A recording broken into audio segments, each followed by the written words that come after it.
Most smartphones are just slabs. This one does something modern phones forgot. It also opens up like this.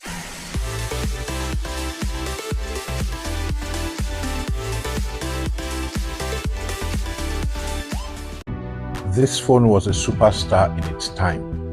Well built, combination of metal and plastic materials, a superb camera button, volume buttons, audio jack, power button, spot for a lanyard, charging port. This is a 3.2-inch display smartphone running Symbian Series 60.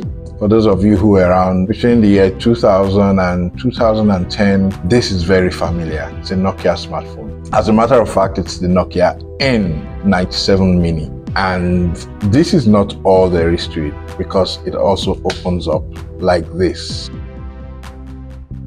What Symbian look like. Videos and TV, games. We had the Nokia store, later became OV store, web browser, calendar, contacts, music. Symbian OS was quite comprehensive. It just couldn't evolve with the times.